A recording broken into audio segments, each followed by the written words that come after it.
Thank you, Mr. Chair and Ranking Member Wyden, for holding this important hearing and doing it today. Thank you, Dr. Yellen, for appearing before the committee and for your willingness to serve our country during this difficult time. Having someone with your expertise at the Treasury is going to be pivotal to helping struggling families and businesses as we work to contain the virus, protect and create jobs, and rebuild the economy. I have 3 questions that I think we can cover in our time. As we discussed when we met earlier this month, Dr. Yellen, I am working on a bipartisan effort with Senator Young to expand the research and development tax credit for small businesses.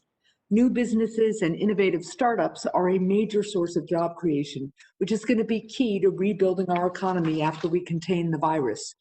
Dr. Yellen, could you speak to the importance of R&D investments to creating jobs and to the economic recovery? And at the Treasury, will you work with us to explore ways to support R&D through the tax code? Thank you, Senator.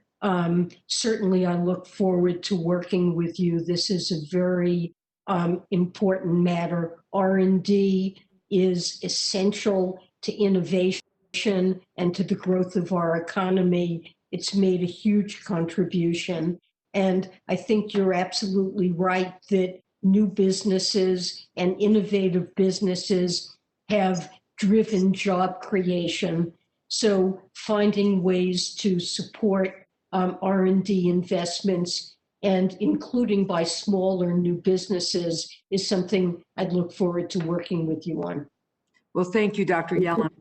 As we continue to assist struggling businesses to keep their employees on payroll, we also need to strengthen support for the risk takers and innovators who create new jobs and help us grow the economy. Toward that end, the recent economic relief package contained a bipartisan bill that I introduced with Senator Burr to allow small businesses to both participate in the Paycheck Protection Program and to claim the Employee Retention Tax Credit. Unfortunately, according to the National Federation of Independent Businesses, one of the supporters of our bill, many small businesses remain unaware that they can receive upfront payments of the Employee Retention Credit to help keep workers on payroll and cover employee health care costs. Dr. Yellen, how can Treasury increase awareness of the Employee Retention Credit so that small businesses can quickly and effectively receive the full range of economic relief available? Well, Senator, I first let me say that I think allowing these businesses to utilize both PPP and the Employee Retention Credit was a very worthwhile innovation and should really help a lot of businesses. So we want to make sure that they know about it.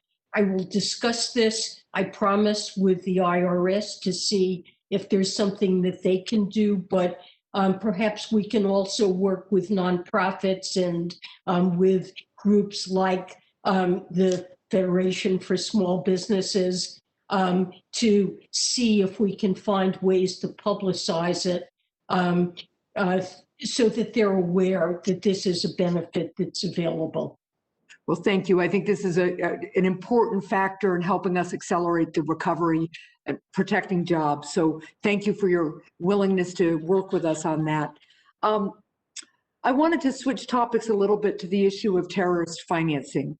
In previous finance hearings with outgoing Secretary Mnuchin, I've raised the importance of Treasury programs that combat the financing of terrorist and criminal organizations. The bipartisan National Defense Authorization Act passed earlier this month, and it included a provision led by Senator Warner that established an advisory group with Treasury to counter new ways that terrorists use emerging financial technology. One area of growing concern, for example, is the potential for terrorists and criminals to use cryptocurrency to finance their activities. So, Dr. Yellen, can you outline some of these emerging technological concerns and how Treasury should combat new forms of terrorist and criminal financing?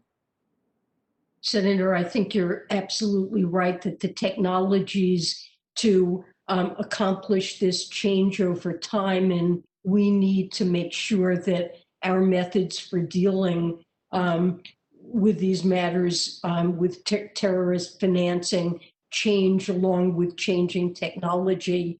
Cryptocurrencies are a particular concern. I think Many are used, at least in a transactions sense, mainly for illicit financing. And I think we really need to examine ways in which we can curtail their use and make sure that anti-money laundering doesn't occur through those channels. Thank you, Doctor. Thank you, Mr. Chair. My time is up. I look forward to working with you, Dr. Yellen. Look forward to working with you as well.